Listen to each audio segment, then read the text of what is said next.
Bueno, como ya les decía, la consultora Integralia hizo un estudio. Este estudio revela que la próxima jornada electoral está en riesgo en prácticamente 15 estados de la República. ¿Cuál es la razón? El crimen organizado.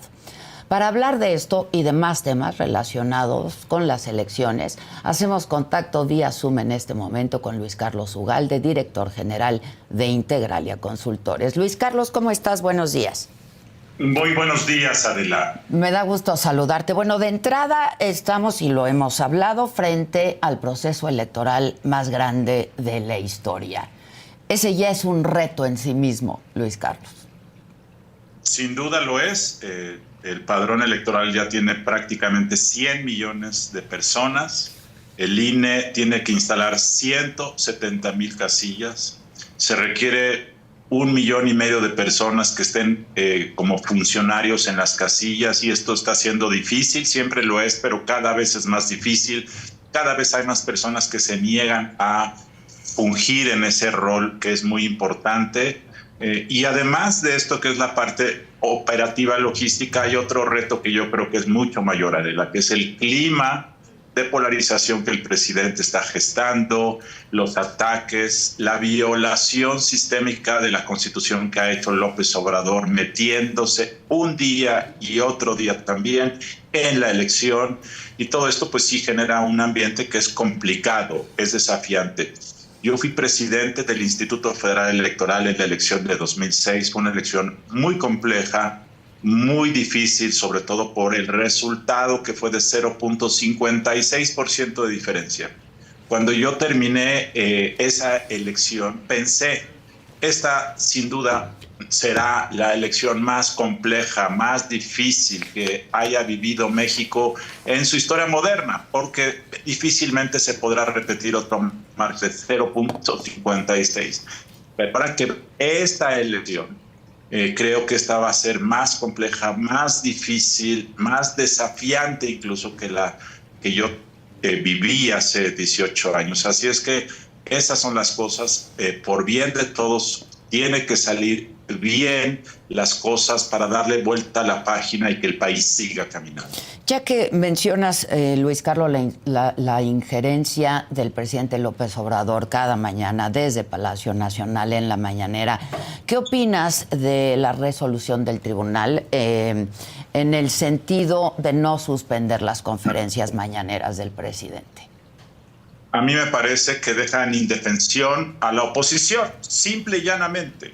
El hecho de que López Obrador no pueda comportarse legalmente, es decir, dar su mañanera, pero no meterse en temas político-electorales, como dice la Constitución, lo hace alguien que no es confiable, y por lo tanto creo que la única manera de evitar su intromisión sería cancelando las mañaneras. El tribunal se niega, dice que se tiene que analizar caso por caso. El problema, Adela, es que cuando cuando alguien se queja de que en la mañanera de hoy el presidente atacó al partido azul o atacó a tal candidato o candidata, el daño ya está hecho. El daño se produce en el momento en que el presidente habla, ejecuta, y por lo tanto esta medida del tribunal de que no puede interferir con la libertad de expresión del presidente me parece que está ya generando un daño irreparable. Una razón, Adela, por la cual la distancia entre Sheinbaum y Xochitl es significativa y es de 10, 15 puntos probablemente, se debe a que en esta elección son 2 contra 1. Es Sheinbaum, pero López Obrador principalmente. Y López Obrador se ha dedicado sistemáticamente a atacar a Gálvez, muchas veces violando el Código Fiscal. No sé si recuerdas que hace 8 meses sus mañaneras salió a acusar a Gálvez de que estaba cometiendo lavado de dinero mediante mostró ingresos de las empresas de Gálvez. Sí. Nunca se mostró nada en la información gibertada.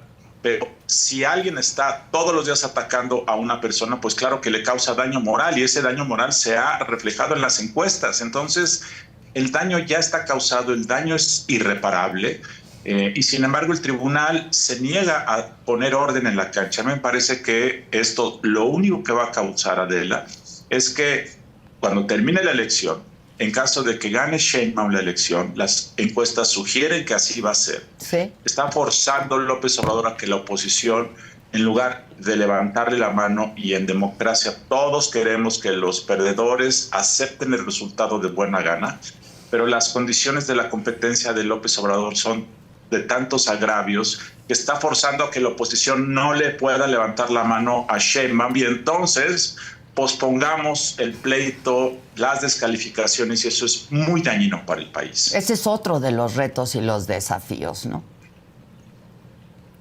Así es. El postelectoral. Y también la polarización en el proceso, ¿no, Luis Carlos? Otro de los retos. Sí, estamos en un experimento populista y el populismo requiere pleito, requiere pugna, requiere confrontación. Y desafortunadamente López Obrador requiere el pleito para existir.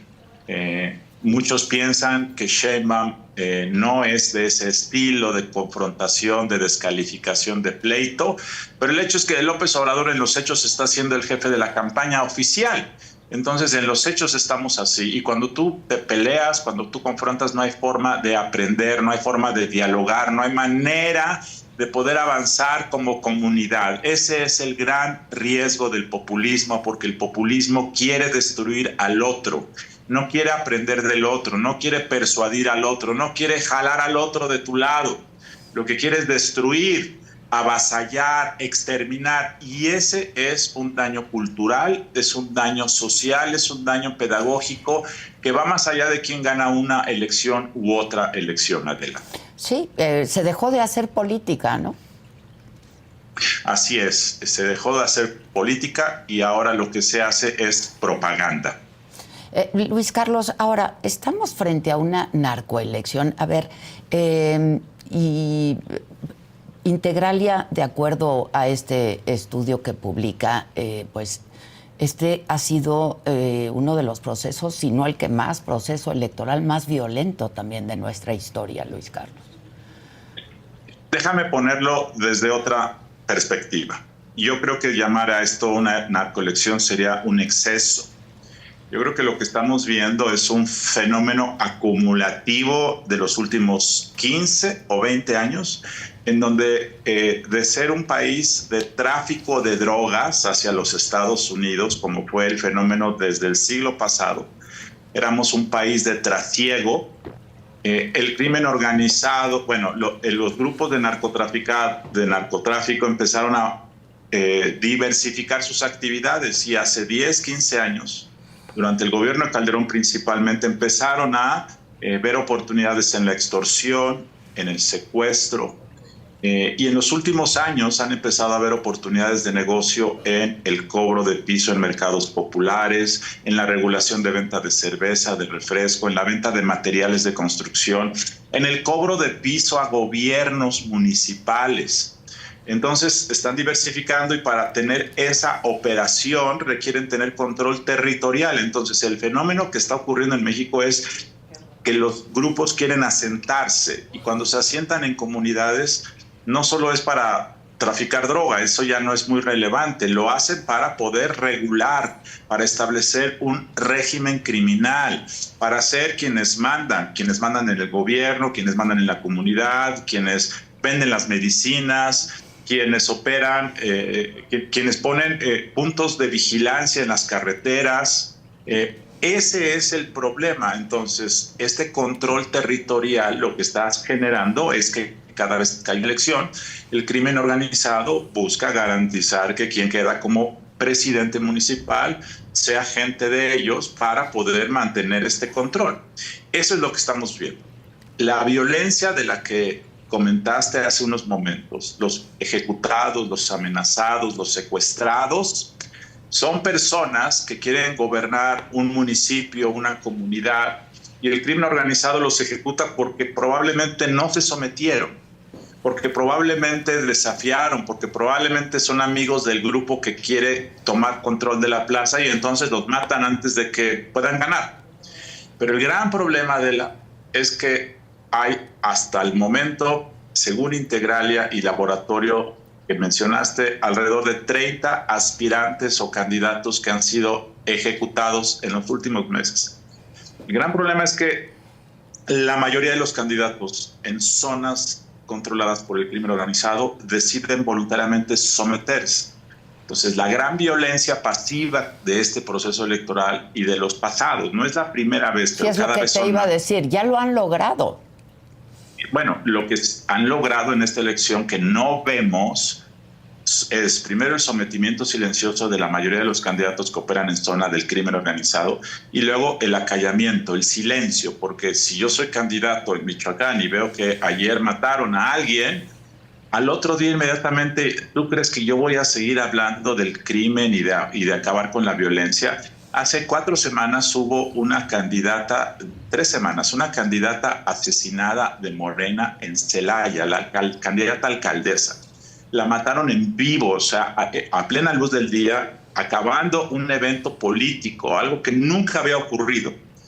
¿Tú crees que la persona que la suplió va a estar en este momento hablando de que hay que acabar con el crimen organizado? Por supuesto que no. Entonces, lo que también ya se logró es que en la mayoría de los casos los candidatos simplemente no hablan de ese tema. Entonces, es el sometimiento silencioso, es el silencio, y cuando alguien no se somete es cuando lo ejecutan. Pero digamos, la violencia visible es realmente el menor de los problemas, a pesar de la tragedia personal que eso significa. Ahora, el hecho de que el presidente niegue la realidad, Luis Carlos, y que diga que, apenas lo dijo el martes, que estamos muy bien y requete bien y que todos se están portando muy bien, eso lo hace más difícil y más peligroso aún. Mira, una de las razones por las cuales el fenómeno ha empeorado en los últimos años es por la negligencia del gobierno. Negligencia significa que simplemente se han vuelto omisos, han permitido que el problema se expanda a nivel territorial, a nivel comunidad. Esto no es un tema generalizado. Tú mencionaste 8 entidades de alto riesgo, no significa que en todo el estado de Veracruz hay este problema. Significa que en algunas zonas del sur de Veracruz hay grupos del crimen organizado operando. Pero el tema es que este fenómeno de control territorial lo único que te hace es que López Obrador, en lugar de llamar a hacer frente al crimen organizado, simplemente dice estas cosas como que vamos requete bien. Es una irresponsabilidad, es una negligencia. ¿Qué hubiera yo esperado? Y creo que todos los mexicanos, de que cuando ocurrió la tragedia de la asesinada candidata a Celaya de Morena, yo al otro día en la mañanera me hubiera gustado ver a los presidentes de los partidos políticos, a los titulares de los poderes de gobierno, al presidente de la República, haciendo un llamado a enfrentar con civilidad, con firmeza al crimen organizado. Eso es lo que se espera de un jefe de Estado. Presidente, no le importa, el presidente está en un proceso agudo de distorsión emocional, de distorsión de la realidad que cada vez se agudiza más. Así es que eso ya es irrelevante. Yo creo que el presidente en los hechos ya está en otra dimensión, no le importa, y eso agrava aún más las cosas, porque además, Adela, cada asesinato es la invitación para más asesinatos, porque no pasa absolutamente nada. Porque pueden y porque no pasa nada. Hace 3 días pasó un fenómeno en Puebla, en donde el candidato a alcalde de la oposición en Puebla, Mario Riestra, fue amenazado por una persona que se le acercó, lo jaló para tomarse una selfie y le dijo: tu cabeza vale 15,000 pesos. Y por segunda vez se acercó, esta persona le dijo: tu cabeza vale 15,000 pesos. Se fue. Y digo este caso porque la violencia no solo se ejerce por temas de control del crimen en territorios. La ciudad de Puebla, pues, es una zona urbana. Sí, claro. Mario Riestra es un candidato de la oposición que no está vinculado a esto. ¿Por qué se le acercaron a amenazar a Mario Riestra, que como alcalde de Puebla, si ganara, no tiene manera de controlar el control territorial, y en la ciudad de Puebla pues esto no existe? La razón es que también otros grupos políticos, cualquiera, cuando ve eso, pues empieza a darse cuenta que amenazar y matar no pasa nada. Entonces, como tú dijiste en tu reflexión inicial, México se llevó muchas décadas en el siglo XIX y al principio del siglo XX para sustituir las balas con los votos. Y ese fue un proceso de pacificación y de civilización que a partir de los años 40 del siglo XX México empezó a tener cierta estabilidad, cierto crecimiento porque se dejaron las balas y se asumieron los votos. Los votos al principio no fueron muy libres y durante muchas décadas los votos eran votos manipulados. Sí, sí. Pero finalmente en los años 90 los votos empezaron a ser más libres y gracias a eso hubo alternancia y por esos votos López Obrador es presidente. El problema es que en este periodo en donde queremos que los votos sean más libres, de repente las balas empiezan a surgir otra vez con un mecanismo de control político, de disputa. Entonces, ¿qué va a pasar si los votos son cada vez menos libres por las balas, que son cada vez más relevantes? No estoy con ello sugiriendo que en todos lugares hay un problema de esto. Claro que no, en la Ciudad de México esto no se da, en la mayoría de las ciudades no, pero en cada vez más territorios, sobre todo rurales, semirurales, este fenómeno del control territorial del crimen organizado está siendo un factor de control político. Ahora, en el estudio de Integralia, Luis Carlos, se revela que hay 15 estados con riesgo alto y muy alto de intervención de la delincuencia organizada. Y otra vez, que bueno que haces esta aclaración, no quiere decir que todo el estado y la elección en todo el estado esté en peligro, pero hay zonas que son focos rojos, sin duda. Sin duda, y creo que son obvios y están evidentes, es Guerrero, es Chiapas, es Morelos, es Michoacán, por mencionar 4 de los más relevantes. Y la razón de esto, y la gente puede consultar el estudio, es que hay muchos grupos disputándose las plazas y ese hecho de que estén disputándose las hace que los candidatos pues no sean vistos con suspicacia por los contrincantes. Ojo, no quiere decir que aquí es donde, no quiere decir que en aquellas entidades donde no hay este problema estén libres de pecado, no. Por el contrario, hay veces que hay entidades que tienen tal control monopólico de un grupo que todo el mundo está sometido, no hay disputa de territorios y por lo tanto no hay violencia. Entonces, hay veces que los regímenes criminales son estables porque ya obtuvieron el control permanente de un territorio y por lo tanto ahí pues no hay nada que discutir y no hay violencia, pero no quiere decir que el problema no exista. El problema es que los gobiernos mexicanos y el Estado en su conjunto ha cedido parte de la soberanía regional en varias comunidades que cada vez crecen más para que quien mande sea el crimen organizado, para que sea el crimen organizado el que pone retenes, el que manda, el que pone al director de la policía, el que va y cobra derecho de piso en los mercados populares, a los constructores. Esos regímenes de la vida política y económica es lo que está multiplicándose en comunidades. Y hay algunas entidades en donde este control puede ser significativo de más de la mitad del territorio. Michoacán, por ejemplo, es una entidad en donde probablemente el 40% del territorio esté controlado por estos grupos. Sin embargo, si tú vas a Morelia, Adela,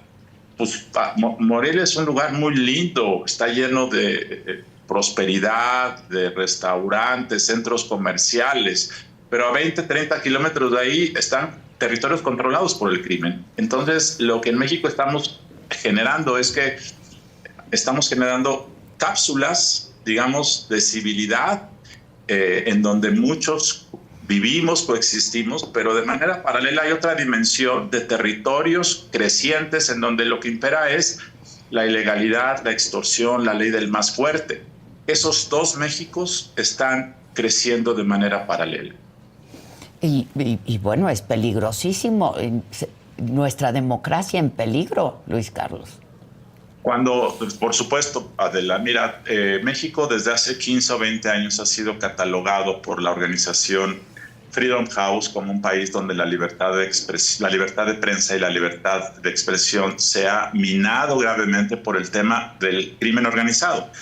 porque cuando un periodista en Tamaulipas no puede relatar lo que ocurrió, qué grupo mató a qué persona, y cada vez los periodistas en México están más silenciados, pues ya es un país donde no hay libertad de prensa, y en México esa es una razón en donde en temas de crimen pues los periodistas se abstienen de opinar.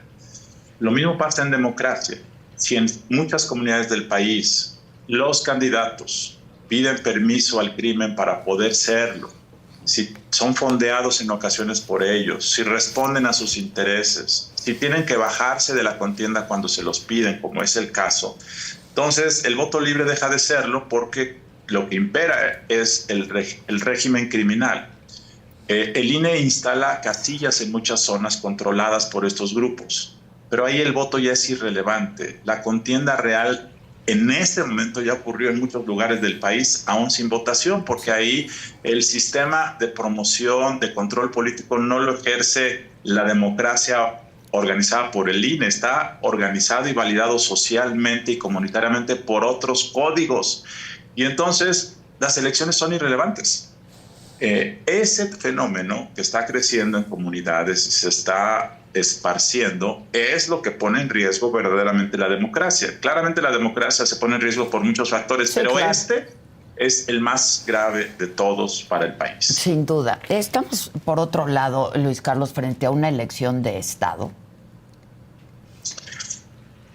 Sí, es la elección más inequitativa de la historia moderna de México. Y lo es por tres razones. La primera es por la interferencia abierta del presidente de la República, que nunca habíamos tenido algo así. Dos, porque las campañas empezaron, en el caso de Morena, 2 años antes, en los hechos. El presidente, a partir de julio-agosto de 2021, en su mañanera, dijo que las corcholatas podían empezar a opinar, las nombró, y eso detonó una campaña abierta en Morena que se expandió por 2 años antes de que la ley dijera cuándo podían empezar. Y la tercera es porque esa campaña anticipada lo que genera son gastos excesivos. Entonces, quiero hacer una acotación. En 2006, cuando yo era presidente del IFE, López Obrador le pidió a Fox que se callara con una expresión que ha sido muy citada: cállate, chachalaca. Chachalaca es un pájaro parlanchín, y entonces le dijo así López Obrador. Y López Obrador exigía que Fox no se metiera, pero Fox, que efectivamente fue imprudente, nunca mencionó a López Obrador por su nombre, nunca lo acusó de lavado de dinero, nunca hizo eso. Y de hecho, a partir de febrero de 2006, el IFE de entonces le dijo: se tiene usted que callar, y lo hizo. Y ya dejó de opinar. Pero eso no ocurrió en 2006. Ahora la Constitución lo prohíbe, y la interferencia de López Obrador ha sido 1000 veces más grande que la que tuvo el presidente Fox. Calderón, durante la campaña de su sucesor, no opinó. Peña pues fue muy callado y hasta ya lo aplaudieron. Entonces, esta sí es la más inequitativa de todas. Como yo he dicho, López Obrador de 2006 solicitaría la anulación de la elección de 2024. Sin duda. López Obrador en 2006 pidió la anulación de la elección cuando la perdió. Y uno de varios argumentos que dio fue la intervención de Vicente Fox. Entonces, si tú traslapas eso ahora, pues tendría que pedirse la nulidad. López Obrador tendría que pedirla si fuera congruente con quien era en 2006.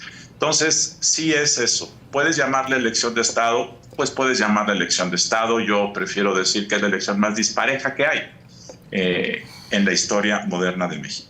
Y con un tribunal electoral que ha enfrentado sus propias crisis, ¿no?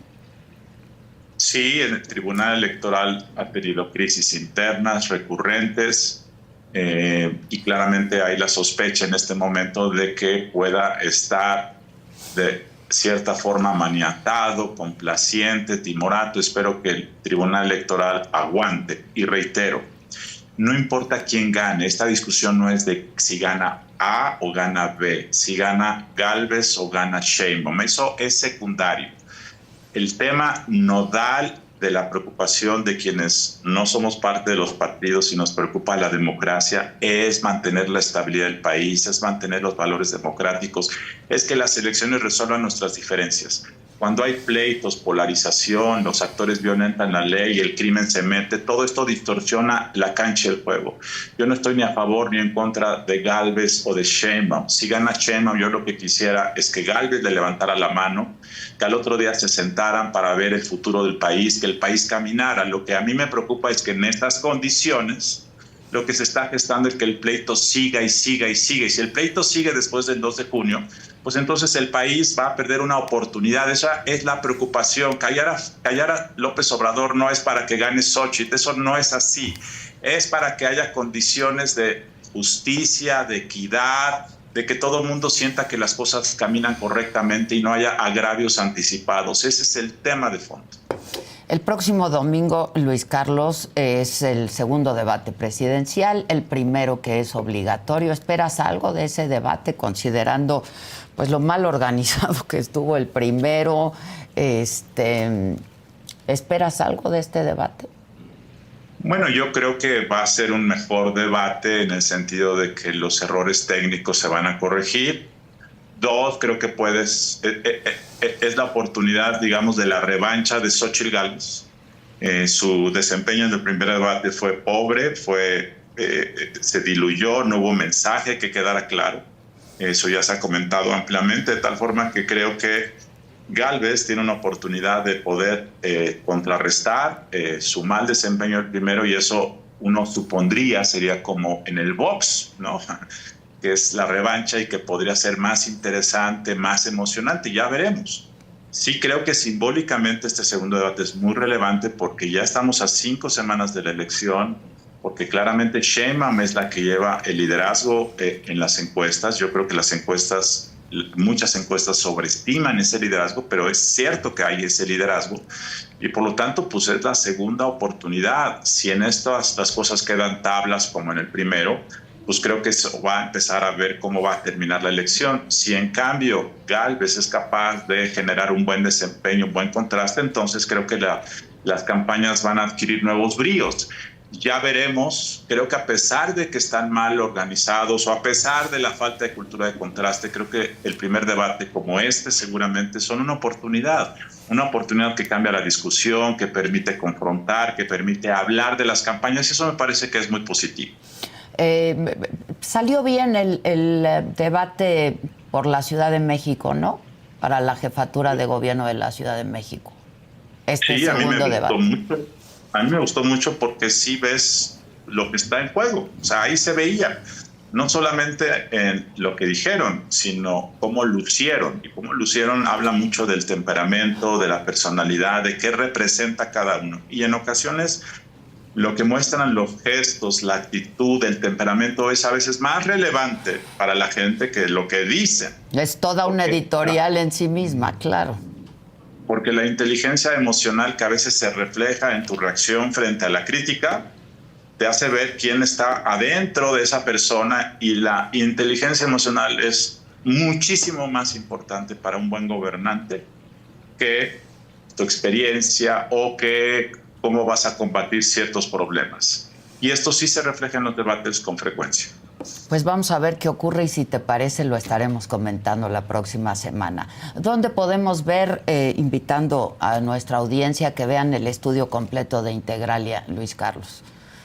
Bueno, estos estudios los estamos haciendo para nuestros clientes, pero cada mes estamos publicando una actualización para difundirlo públicamente. Si entran a la página de Integralia, la página web integralia.com.mx, en la sección de publicaciones ahí podrán ver 2 reportes que hemos publicado sobre la evolución de la violencia política. El siguiente lo vamos a publicar a fines de este mes, lo estamos haciendo cada mes para ver cómo evoluciona este problema.